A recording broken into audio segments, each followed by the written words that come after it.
Bonjour à tous, bienvenue à La Transition s'invite, un événement qui invite à se rassembler pour propulser la transition sous toutes ses formes et ainsi amplifier le pouvoir d'action chez les jeunes et chez les adultes dans les institutions scolaires, entre autres. L'événement, il s'inscrit dans la lignée du Pacte de l'École québécoise qui a été signé il y a 3 ans, 22 février 2019, mais aussi dans la démarche d'accompagnement de la transition écologique offerte aux écoles secondaires par le Lab 22.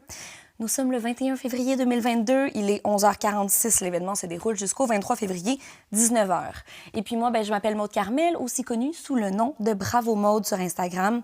Certains me connaissent comme comédienne, animatrice ou chroniqueuse, mais je crée surtout du contenu sur Instagram relié au développement durable, au mode de vie éco-responsable. Et j'ai d'ailleurs animé La planète s'invite à l'école le 22 février 2019, grande journée. Quelques rappels pour les consignes pour les élèves qui sont connectés. Donc, soyez certains que votre nom complet est bien écrit sous votre image. Et puis, si vous avez des questions, vous pouvez soit l'écrire dans la section questions-réponses en bas de l'écran ou juste lever la main et attendre qu'on vous nomme, là, que l'intervenant, que la personne responsable vous nomme. Si vous avez des commentaires, il y a le chat et à noter que l'activité est enregistrée. Donc aujourd'hui, on rencontre entre autres Marie-Ève Paquin, qui est coordonnatrice au YMCA du programme d'engagement environnemental pour les adolescents qui s'intitule C'est vert, ainsi que 3 jeunes qui ont fait l'expérience de ce programme-là, c'est-à-dire Valérie Maisonneuve, Gianni Santana et Xavier Courcy-Rioux. Donc, Marie-Ève, toi, tu as étudié en interprétation théâtrale, mais tu as aussi une expérience d'initiation à la coopération internationale qui t'a amené à faire carrière en éducation à la citoyenneté et à l'environnement. Puis en plus de ces verts, tu es aussi sur le conseil d'administration d'Environnement Jeunesse. Bref, l'accompagnement dans la transition climatique, ça te connaît. Donc, sans plus attendre, eh bien, je te laisse la parole. Merci beaucoup, Maude. Merci beaucoup pour cette belle introduction. Je vais effectivement laisser Gianni, Valérie et Xavier se présenter, mais effectivement, tout d'abord, bienvenue tout le monde. Merci beaucoup d'être là. Donc, on est très honorés de faire cet atelier-là dans cet événement-là de la transition du Lab 22. Donc, cet atelier-là parle de l'implication en dehors de l'école et puis le programme C'est vert, c'est un programme parascolaire d'engagement. Donc, on va vous présenter un petit peu, mais on va surtout vous présenter les histoires de Gianni Santana, Valérie Maisonneuve et Xavier Courcy-Rioux, qui ont fait eux-mêmes le programme C'est vert et ça les a menés à toutes sortes d'histoires et un voyage à travers le monde de l'engagement. Puis vous avez tous des choses extrêmement intéressantes à raconter pour nous donner un peu une idée de tout ce qu'on peut faire, en fait, comme type d'engagement à l'extérieur de l'école. Donc, avant de vous laisser vous présenter, on était curieux de aussi connaître les gens qui sont connectés en ligne avec nous, de savoir un petit peu qui vous êtes. Donc, si vous avez envie de vous présenter dans le chat, on vous invite à écrire votre nom, là où vous êtes présentement, parce que je sais qu'il y a probablement des gens de partout au Québec, et également de peut-être nous dire un engagement dont vous êtes particulièrement fier. Donc, dans le chat, vous pouvez écrire ceci. Et pendant que vous écrivez ceci, je vais poser la question, en fait, Gianni, Valérie, Xavier, je vais vous demander de vous présenter brièvement et de répondre à la question sur un engagement dont vous êtes particulièrement fier et pourquoi vous êtes fier de cet engagement-là. Donc, je pense, je ne sais pas qui voudrait commencer, peut-être il y avait Xavier qui avait proposé de briser la glace tout à l'heure. Je peux y aller, oui. On t'écoute. Xavier Courcy-Rioux, je suis âgé de 20 ans, j'ai 20 ans. Je suis étudiant au Cégep du Vieux-Montréal en sciences humaines, questions internationales. Et un des engagements que je suis le plus fier, c'est probablement qui s'est passé tout récemment, en novembre dernier. J'ai eu l'immense chance d'aller entre autres grâce à C'est vert, à la COP26, qui est, pour ceux qui ne savent pas, c'est la conférence une grosse conférence cadre des Nations unies sur les changements climatiques. Et c'est là où les pays font des accords pour dire leur objectif futur quant à la réduction des GES, entre autres, ou toutes sortes quel engagement ils prennent pour la lutte au changement climatique. Merci beaucoup, Xavier. Je ne sais pas qui veut poursuivre. Je peux y aller. Donc, bonjour, Valérie Maisonneuve. Je suis étudiante au bac en sciences politiques. Je termine mon bac cette année. Puis, mon engagement dont je suis le plus fière, c'est en novembre dernier, comme Xavier, j'ai fait une campagne en politique municipale. Donc, j'ai été candidate à l'élection. Puis, ce que j'ai vraiment aimé de cet engagement-là, c'est que j'ai pu toucher à plein d'enjeux en même temps. Euh, dans mon quartier, comme l'environnement, le logement, l'implication des jeunes. Puis j'ai vu de ces enjeux-là se concrétiser puis devenir un réel enjeu pour la ville en entier, puis pas juste dans mon quartier. Donc ça, ce serait ce dont je suis la plus fière. Excellent. J'ai hâte d'en entendre un peu plus sur vos engagements. Je pense qu'on va en reparler quand même. Gianni, je te laisse te présenter, dire de quoi tu es le plus fier. Oh, Gianni, ton micro est fermé. Gianni Santana, salut. J'ai 21 ans et j'étudie au Collège Bois de Boulogne en sciences humaines, relations internationales et droit. Et je pense qu'un des engagements dont je suis le plus fier, c'est les forums sévères de 2019. C'est c'est le dernier forum qu'on a fait en présentiel, en fait. Et ça a été quand même un grand événement dans le sens où la date a coïncidé avec la grosse marche qu'il y a eu pour le climat en 2019. Et non seulement on a pu participer à la marche, mais on a aussi fait un discours devant les parcs Jean-Mance. Et je n'ai pas parlé pendant les discours, mais j'ai été une des personnes qui a contribué pour les discours. Fait que toute cette action collective m'a vraiment inspiré puis a été vraiment un grand engagement pour moi. C'est génial. Merci, Gianni. C'est drôle. Je ne m'attendais pas à cette réponse. C'est vraiment cool. Donc, alors, ben, une des choses qui vous lie, c'est votre participation au programme Sévère. Puis, on trouvait ça quand même intéressant quand on s'est rencontrés pour préparer l'atelier de peut-être présenter au public qu'est-ce que c'est le programme Sévère, puis qu'est-ce qui a fait que c'est un peu un point commun entre vous. Donc, je vais vous présenter ça vraiment brièvement. Donc, je vais faire partager mon écran pour vous montrer des images, car on dit toujours que les images, ça vaut 1000 mots. Et également, je vous mets au défi, cher public, de trouver des photos, de retrouver nos protagonistes dans les photos, parce que je ne les ai pas choisis. Donc, j'ai quand même fait des choix en lien avec ceux qui sont là présentement. Donc, je vous présente ça. Alors, pardonnez-moi, j'espère que ça fonctionne bien. Voilà. Est-ce que vous voyez mon écran en ce moment? Moi, je vois très, très bien. Donc, excellent. Donc, le programme Sévère, c'est un programme d'engagement environnemental pour les adolescents de 14 à 16 ans. C'est une initiative de la Fondation Claudine et Stephen Bronfman qui a commencé en 2005, mais ça a été repris par les YMCA du Québec en 2015 et c'est financé en grande partie par le Secrétariat à la jeunesse du Québec avec d'autres partenaires locaux. Ce que c'est concrètement, c'est qu'on va recruter, en fait, d'abord et avant tout, juste vous dire qu'on est présent à Montréal, dans 6 arrondissements de Montréal, à Québec et à Gatineau. Donc, on a des représentants là, dans peut-être Gianni, Valérie, Xavier, vous nous direz un peu votre quartier là, d'appartenance. Donc, ce qu'on fait concrètement, c'est qu'on recrute une vingtaine de jeunes pour participer. Donc, on recrute ces 20 jeunes-là dans plusieurs écoles du même quartier et ils vont se regrouper à chaque semaine pour apprendre sur l'environnement, rencontrer les acteurs du quartier. Donc, qui sont les personnes qui agissent déjà en environnement pour aussi faire des actions environnementales dans leur quartier. Et au printemps, ils vont se poser la question sur quel type d'action on a envie de mettre en œuvre dans leur quartier. Donc, ils vont choisir, planifier et mener 4 à 5 projets environnementaux en été, pendant 4 semaines, avec soit des partenaires, soit des groupes de citoyens. Et il y a également un aspect de camping à notre... excusez-moi, je vais finir mon partage d'écran. Donc, il y a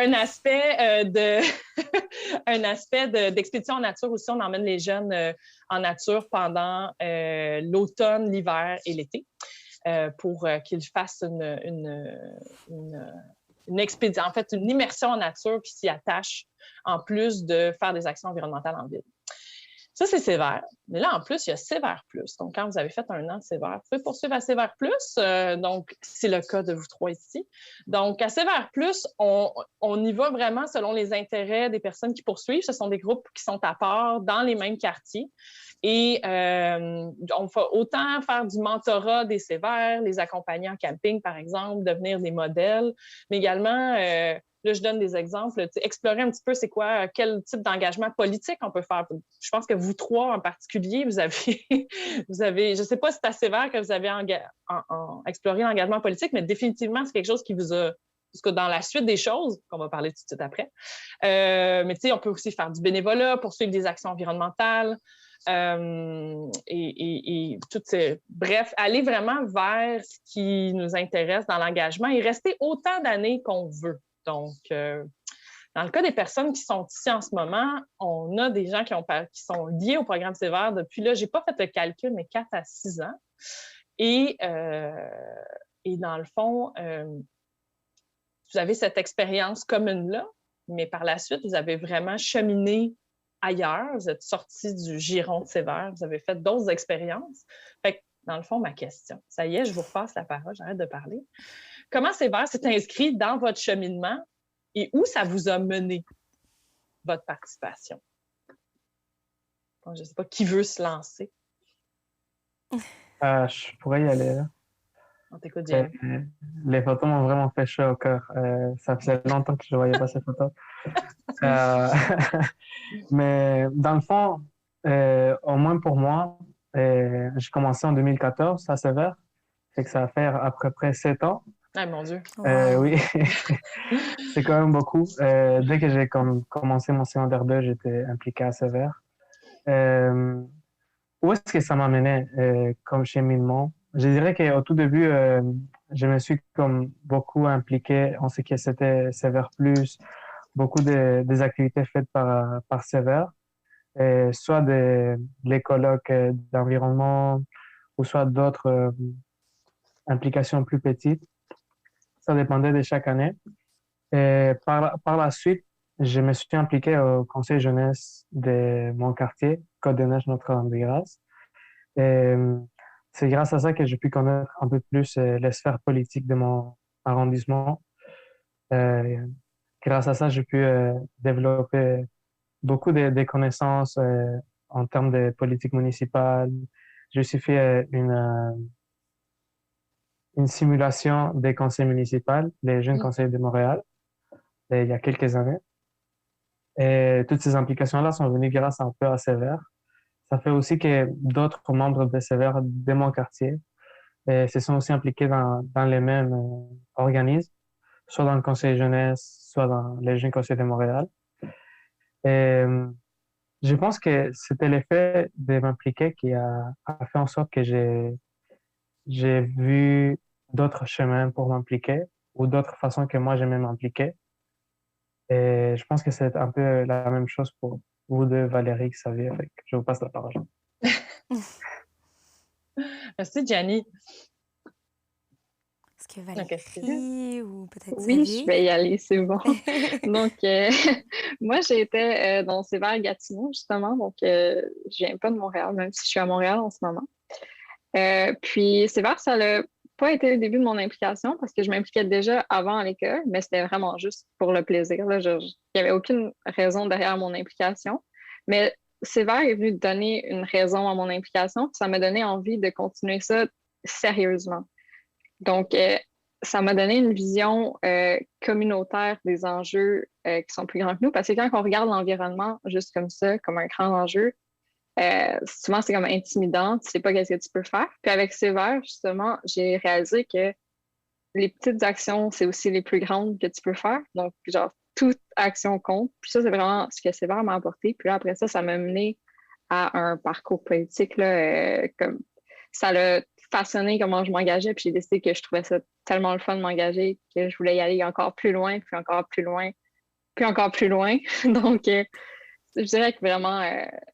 Comme Gianni, j'ai fait le Jeune Conseil de Montréal cette année. J'ai fait une vraie campagne électorale. Je faisais des blagues en disant que ma défaite m'a amenée au Jeune Conseil. Je me suis dit que je vais me pratiquer pour la prochaine fois. Puis, mais c'est ça, ça m'a vraiment donné un enjeu communautaire. C'est ça. Puis ça a fait en sorte qu'au lieu de vouloir devenir présidente du monde, j'ai voulu devenir un acteur concret dans le communautaire puis dans la politique municipale parce que je me suis dit que c'était là que je pouvais faire le plus de changements. Donc, pas présidente du monde. Très inspirant. Merci, Valérie. J'en apprends plein aujourd'hui. C'est vraiment le fun. Xavier? Oui, ben moi, je me suis impliqué un peu, je m'impliquais déjà un peu avant de m'impliquer à Sévère, mais j'ai vraiment plus commencé à m'impliquer davantage à Sévère parce que le moment où je m'ai commencé à m'impliquer à Sévère coïncidait à la fin d'une période un peu plus difficile dans ma vie, mais donc j'ai pu m'impliquer énormément à Sévère, mais je me suis impliqué à Sévère, puis ce que ça m'a apporté, ça m'a vraiment mis de l'avant des enjeux que je tenais déjà à cœur, que je travaillais déjà un peu dans un certain sens, puis ça m'a poussé à aller pas mal plus loin, là. J'ai par la suite eu toutes sortes d'engagements. Je me suis engagé énormément aussi. On parle à extra-école, mais dans mon école secondaire, je m'engageais énormément, ce qui m'avait amené à faire des engagements extra-école, entre autres, comme j'étais représentant de l'école à la CSDM, là, c'était plus tant dans le cadre de l'école. J'ai aussi été 2 années de suite au sommet jeunesse sur les changements climatiques au Québec, qui étaient des sommets pour tout le Québec au complet, des jeunes à travers le Québec qui se rencontraient pour discuter d'enjeux climatiques. Par la suite, je me suis énormément impliqué dans la SEV, qui est la Coalition étudiante pour un virage environnemental et social, qui est une coalition qui lutte énormément en environnement et pour les luttes sociales. Je me suis impliqué, continué dans tout ça, je continuais à m'impliquer dans Sévère, je continuais à travailler, à faire toutes sortes. On voyait tantôt dans les photos, là, quand le dépôt du mémoire qu'on a fait pour repenser le parc Jean-Drapeau. La photo, j'étais tout seul écarté à l'écart dans la photo. Je trouvais ça vraiment drôle. Je me rappelais pas de ça. Puis sinon, c'est ça, j'ai par la suite énormément impliqué. Ça m'a amené, comme je disais tantôt, à la COP26. C'est par mes implications plus politiques là, que j'ai réussi à aller à la COP26. J'ai eu la chance, je ne réalise pas encore, mais j'ai fait un discours au premier ministre Legault, puis un discours aussi au nom de la société civile canadienne à Stephen Guilbeault, le ministre de l'Environnement canadien. Puis j'ai rencontré d'autres ministres, j'ai rencontré des députés à travers le Canada au complet. Non, puis même des élus ou des représentants de toutes sortes d'autres pays. C'était quelque chose de très, très marquant dans mon engagement. Effectivement, là, c'est vraiment, vous avez des parcours vraiment impressionnants. Moi, je suis super impressionnée. Puis là, on dirait que j'ai envie de sortir du script pour vous inviter à aller un peu plus loin. Valérie, tu y as touché, puis je pense que vous y touchez tous un peu, mais tu sais, pourquoi? Pourquoi vous vous engagez? C'est-tu la cause? Est-ce que c'est la cause qui vous porte? Est-ce que c'est pourquoi, là? Je peux rebondir dessus. Moi, je dirais que pourquoi je m'engage, c'est plus dur que je pensais, mais je dirais que je m'engage parce que c'est des valeurs, c'est les luttes sur lesquelles je m'engage, c'est des luttes sociales, des luttes environnementales aussi beaucoup. Et c'est parce que c'est des choses qui me tiennent énormément à cœur, que j'ai aussi, dans un certain sens, j'en ai hérité de mes parents parce que mes parents s'impliquent beaucoup aussi. En général, ils ont quand même un parcours dans le communautaire assez impressionnant. Donc, il y a de ça aussi. Et sinon, comme j'ai mentionné au début, ça a été pour moi un moyen de me sortir d'un moment difficile dans ma vie. Quand j'ai commencé à plus m'impliquer, ça m'a aidé parce que j'ai vécu pas mal d'intimidation au début du secondaire et au primaire. Et l'implication, le fait de sortir de ma zone de confort, aller à l'extérieur, aller vers d'autres mondes m'a aidé à me sortir de ces situations-là. Ah wow. Merci, Xavier. Je ne sais pas s'il y avait quelqu'un, Gianni ou Valérie, vous vouliez rajouter quelque chose sur pourquoi? Ben, je peux rajouter juste un petit quelque chose, là, ça va durer 2 secondes, mais fondamentalement. Ça peut être un grand quelque chose si tu veux aussi. Oui, mais fondamentalement, je pense qu'on s'engage toutes pour changer les choses. On s'engage parce qu'il y a quelque chose dans la société qui nous dérange un peu, qui nous dit hey, ça devrait pas être comme ça. Genre. Puis moi, je détiens ce pouvoir-là en tant qu'individu de changer les choses, mais pas seulement en tant qu'individu, mais quand moi je m'engage, les autres vont s'engager avec moi. Tu sais, quand ça fait un mouvement de société vraiment grand, puis c'est beau à voir, j'allais y venir plus tard là, dans mes réponses aux questions, mais s'engager, c'est vraiment valorisant, puis c'est bénéfique pour ton besoin, ben, pour toi en tant que personne, mais aussi pour tout le monde autour de toi. Tu sais. Je fais ça pour... moi, en ce moment, je m'engage aussi pour l'accessibilité universelle, mais moi, c'est parce que ma mère est handicapée que je fais ça. Puis, tu sais, moi, je détiens un pouvoir d'action qu'elle ne détient pas parce que même si elle voulait, il n'y a pas d'accessibilité universelle. C'est un peu ça le problème. Donc, comme je m'engage en même temps pour les autres qui ne peuvent pas le faire parce que moi, j'ai ce pouvoir-là en tant qu'individu. Super. Merci, Valérie. Super inspirant. Gianni? Moi, je vais un peu de la même bord. Je pense que l'effet de s'impliquer, c'est surtout, pas seulement c'est valorisant, mais aussi ça te fait avoir des actions dans le sens où l'effet de t'impliquer fait en sorte que tu sens que tu fais quelque chose pour ta communauté. Des fois, tu sens que tu n'as pas le pouvoir de changer les choses, mais des fois, comme Valérie l'a dit, les petites actions, c'est les meilleures actions. Des fois, tu te rends pas compte à quel point tu es en train de servir à ta communauté ou de faire un changement que par après les années. Un petit exemple, ça peut être, je me souviens qu'il y avait une dalle parc dans la falaise Saint-Jacques. Quand j'ai commencé à Sévère, ils allaient tout déconstruire, ils allaient tout détruire la falaise. Mais il y avait un organisme qui était impliqué. Mais à tout début, ils ne voulaient rien faire. Et le gouvernement et le ministère du Transport voulaient juste faire l'échangeur turco.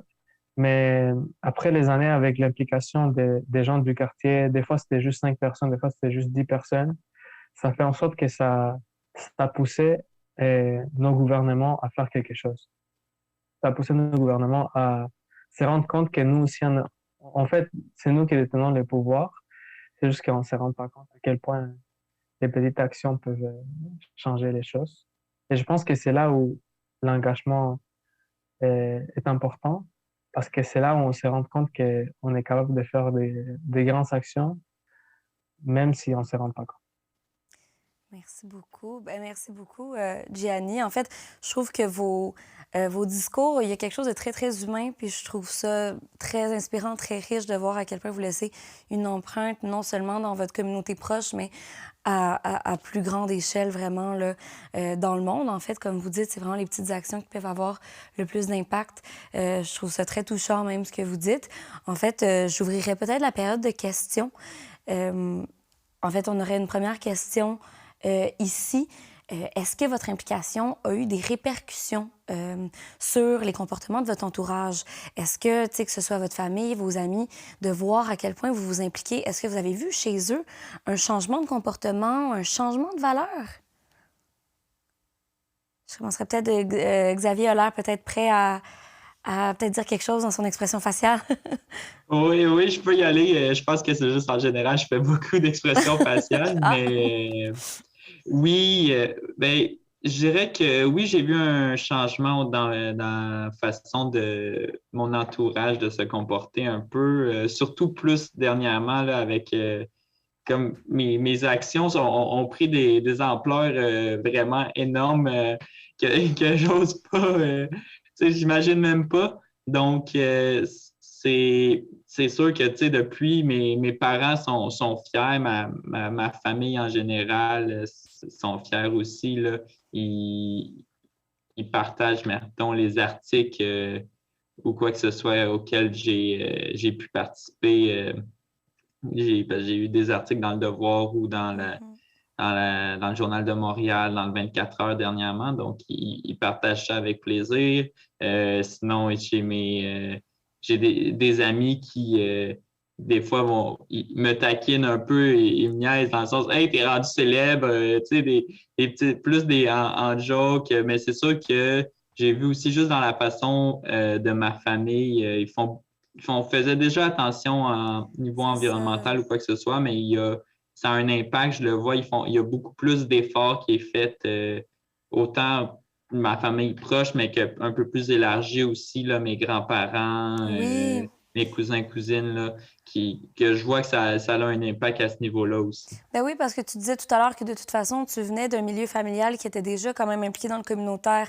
Donc, c'est sûr que, tu sais, d'avoir grandi dans un berceau comme ça t'implique, toi, ça t'invite à t'impliquer, mais il y a peut-être des jeunes qui s'impliquent, qui viennent d'un milieu, justement, où les parents n'ont pas eu cet éveil-là pour l'environnement. Je ne sais pas si c'est le cas de Valérie ou de Gianni. Est-ce que vos parents...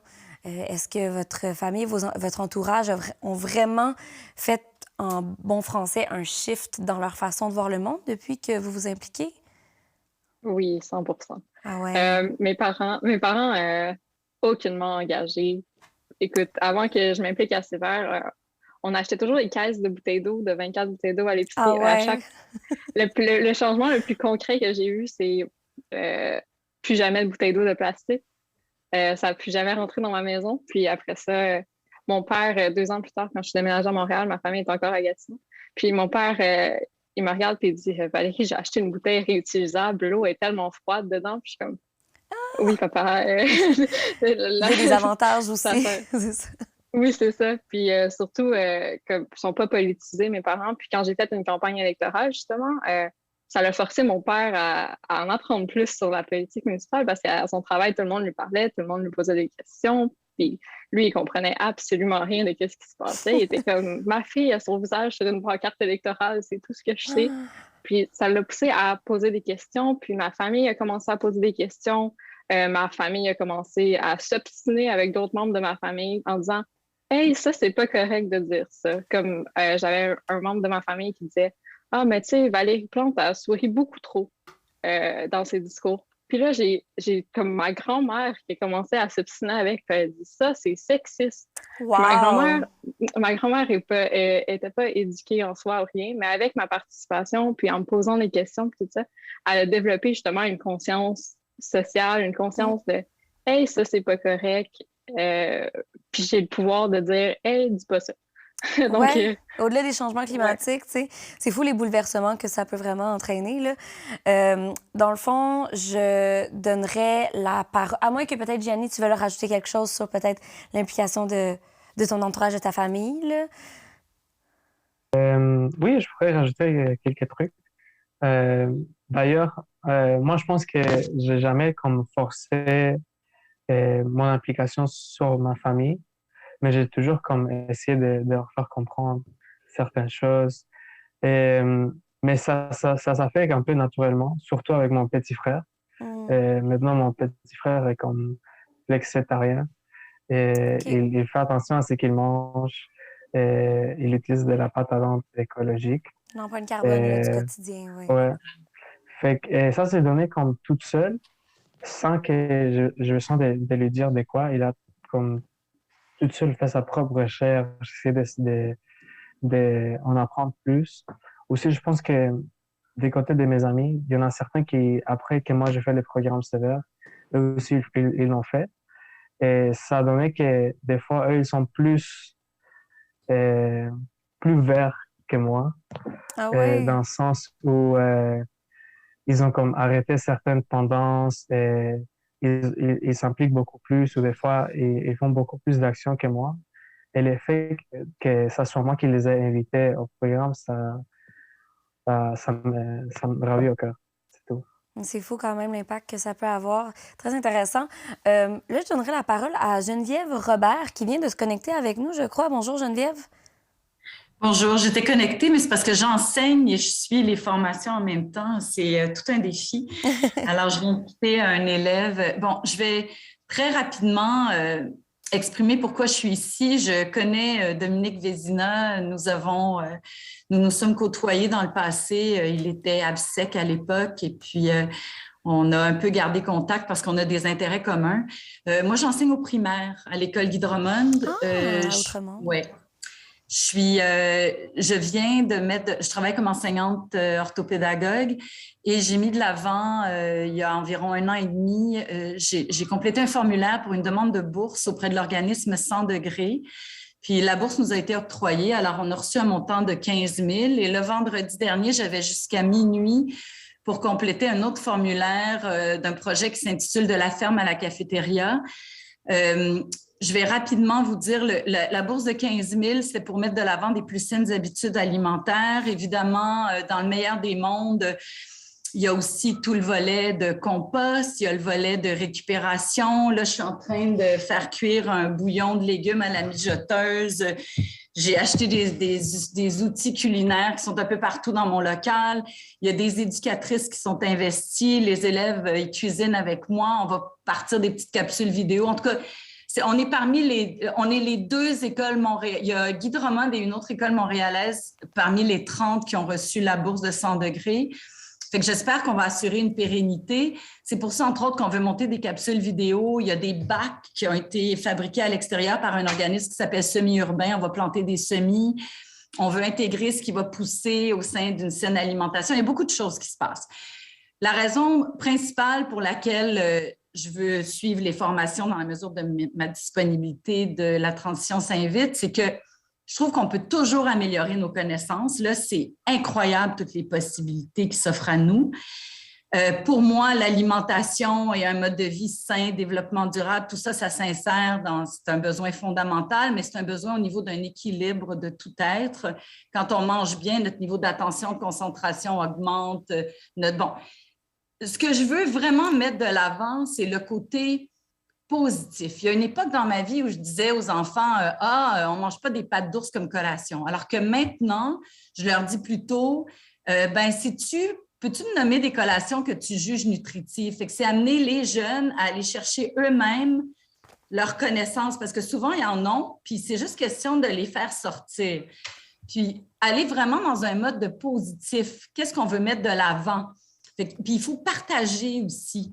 C'est pour ça que là, je vais commencer à utiliser des capsules vidéo et l'interphone parce que je veux que les enfants, ils se parlent là, entre eux, mais je ne peux pas faire des capsules alimentaires avec tous les élèves, c'est impossible. Ben non, c'est trop. Je comprends tout à fait.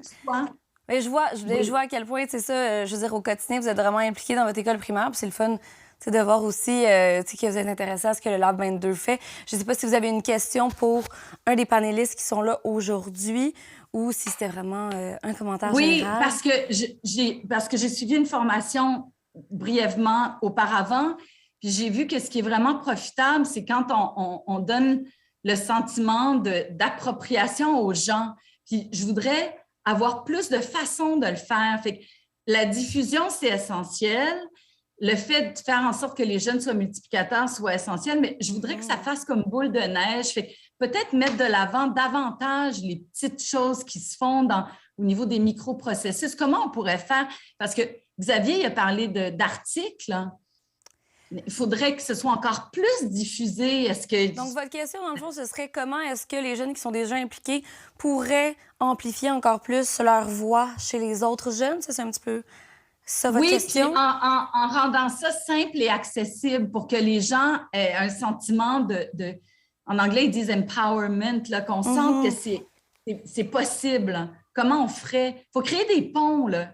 OK, parfait. Bien, c'est ça. Est-ce qu'en 30 secondes, que ce soit peut-être Marie-Ève ou un des trois étudiants, si vous vouliez peut-être donner comme un des trucs et astuces pour amplifier encore plus la voix des jeunes? Ben, je peux y aller rapidement. Moi, je dirais que un truc pour amplifier assez facilement la voix des jeunes, ben, c'est en général quand tu as des comptes, c'est souvent avec les contacts. Les contacts qu'on réussit à se créer et ensuite de ça, tu partages l'information le plus possible. Mhm. Les Et réseaux dès que sociaux, tu as ça aide. Mhm. oui, c'est ça, dès que tu as l'occasion d'avoir une voix un peu plus grande, tu la saisis et tu t'arranges pour la repartager pour réussir à avoir une voix un peu plus grande à chaque fois. Et c'est comme ça, je pense, tu sais, qu'on réussit à avoir des voix être plus entendues, là. Une belle toile d'araignée, etc. Non, tout Oui, à fait. Je puis pense que les réseaux sinon, sociaux, ça exactement. aide Sinon, beaucoup. juste entre jeunes, discuter, puis de discuter les jeunes ensemble de quelle réalisation quel jeune a fait. Et juste ça, ça peut aussi créer des sentiments justement de montrer que les jeunes ensemble, ben, tout ensemble, ils ont quand même fait un grand changement. Exactement, petit jusqu'à grand. Merci beaucoup Geneviève, merci beaucoup Xavier. On passe à la prochaine question qui est de Morgane qui demande, en tant que personne déjà impliquée, comment arrivez-vous à décider quelles implications choisir, hein, parce qu'il y a beaucoup de volets en environnement. Autrement dit, comment faire pour réussir à pas vouloir s'impliquer dans plusieurs communautés puis de devenir surchargé rapidement? C'est une excellente question, je trouve.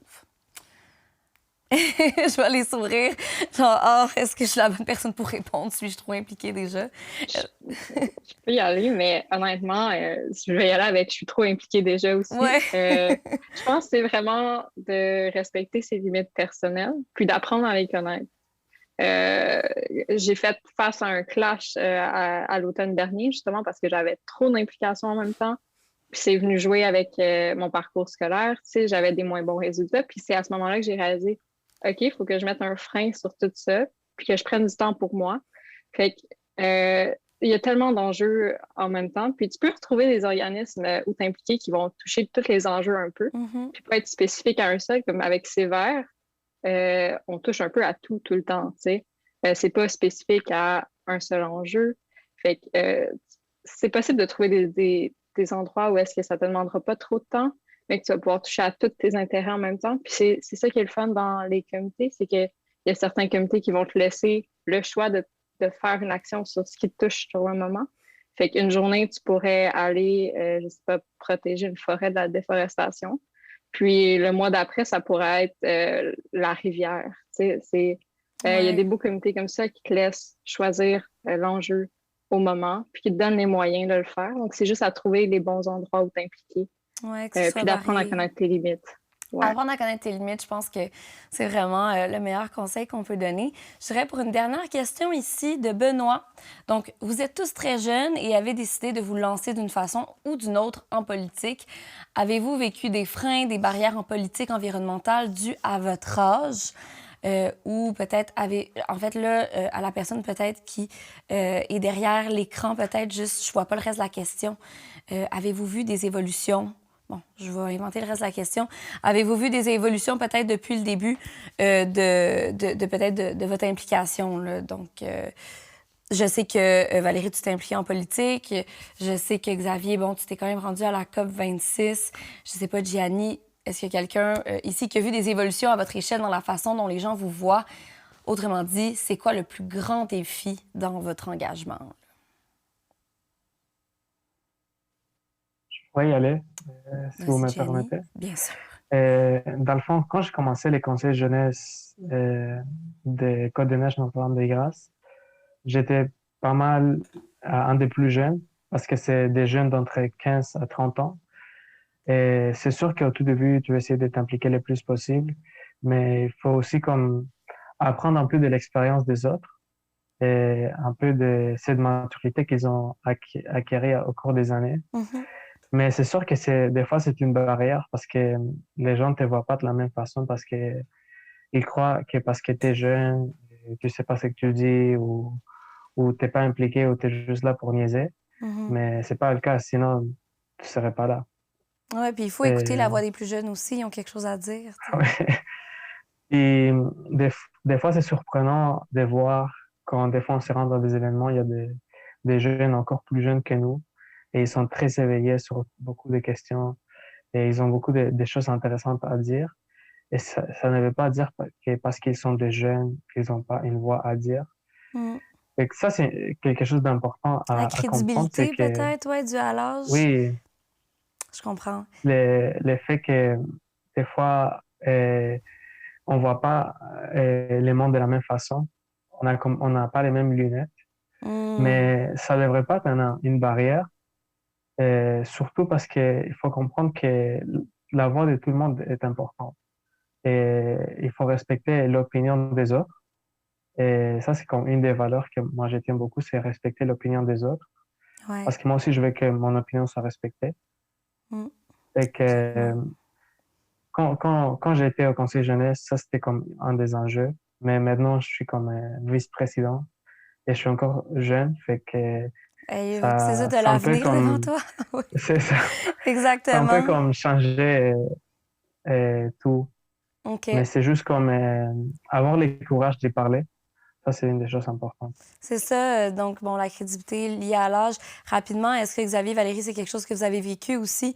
J'imagine, tu sais, quand on se rend à la COP26 ou quand on fait campagne électorale, quand on est si jeune, on peut se buter à des jugements de la part des personnes plus vieilles, là. Oui, je sais pas, Valérie, voulais-tu y aller en premier? Mais je peux y aller vite fait. Je vais juste dire que souvent pendant ma campagne électorale, je me suis fait dire que j'étais jeune. Évidemment, là, les gens pensaient que j'avais 14 ans. Mais je me suis fait souvent dire, c'est bien que tu t'impliques. Je me suis fait surtout encourager. C'est bien que tu t'impliques, il y a besoin de plus de jeunes. Puis à plusieurs reprises, on m'a dit, l'environnement, c'est l'enjeu de ton époque et pas la mienne. Ça l'a vraiment résonné parce que je me suis dit, si c'est l'enjeu de mon époque, eux, ils vont rien faire pour le changer, là. Donc, ça donne un c'est moteur à de moi, plus. puis c'est ça, c'est à moi d'encourager les autres jeunes aussi à le faire. Donc, c'est vraiment ça pour mon implication. Je vais laisser Xavier y aller Ouais. avec la COP26. Oui, ben, moi, effectivement, à la COP26, oui, j'ai vécu aussi des freins dans la perception que les gens avaient. Systématiquement, quand je me présentais ou quoi que ce soit, fallait que je dise que j'avais quel âge. J'avais comme une pression de me justifier de ma présence. Puis, une des conférences que j'ai pu assister à la COP, ça a été, c'était une jeune leader, qui venait, je me rappelle plus de où exactement, là, un pays africain exact, je me rappelle plus c'est lequel. Bon, je sais plus. J'essaie de me rappeler, mais bon. Mais t'avais inspiré. C'est pas très grave, mais elle a dit de quoi qui m'a vraiment inspiré. Elle a dit, des fois, les jeunes, par nos implications, par nos trucs, oui, on va être appelé à la discussion, mais juste comme mot de passe. Elle comparait la jeunesse dans leur implication à un mot de passe, mettons, d'un téléphone cellulaire ou quoi que ce soit. Tu rentres le mot de passe pour débloquer la conversation, puis ensuite de ça, on n'a plus vraiment besoin de ton parce qu'on ne te prend pas au sérieux.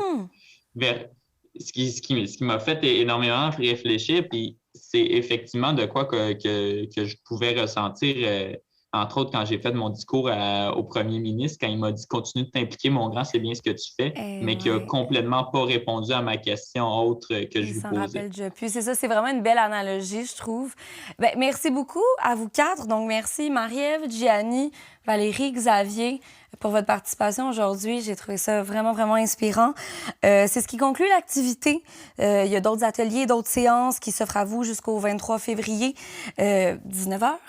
Pour plus de détails, vous pouvez consulter la programmation au www.lab22.org.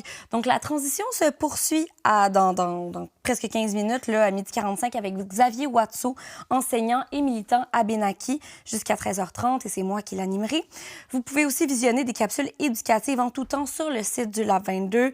Ça porte sur une multitude de sujets sur la transition écologique et ça peut même servir de contenu éducatif à diffuser en classe pour les professeurs, question d'inspirer des ateliers ou de même stimuler des discussions.